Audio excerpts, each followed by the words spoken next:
But if you want to know one very specific, concrete, God-honoring way for you to be kind in the coming days, here it is. Are you ready? Listen well. This idea of listening is a lost art, and it's one that I believe the followers of Jesus need to recapture these days.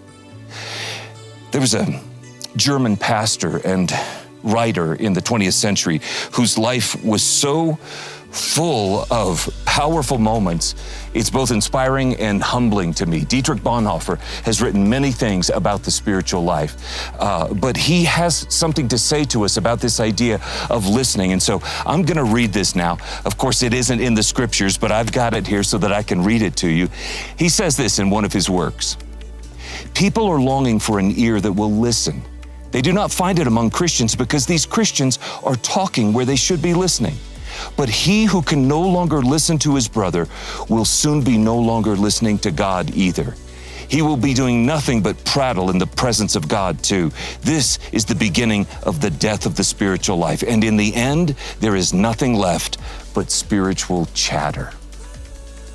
Friends, I don't want any part of that. I don't want to contribute to that. But the truth about me is, sometimes I do.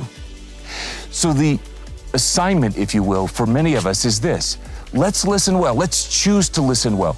That could take the form of inviting someone to the table, of sitting down with them and saying, just tell me a little bit more of your story. But it will also involve our not interrupting people, not feeling like we need to correct them when they're in the middle of telling us something. I think for me, it oftentimes takes the form of staying focused on what they're saying instead of thinking in the back of my mind of what I'm going to say as soon as they take a breath. Real listening involves focus, and it is one of the most generous, wonderful, kind acts that we can offer to each other. I mean, think about the last time someone truly listened to you. What a gift that is. So these days, let's listen well.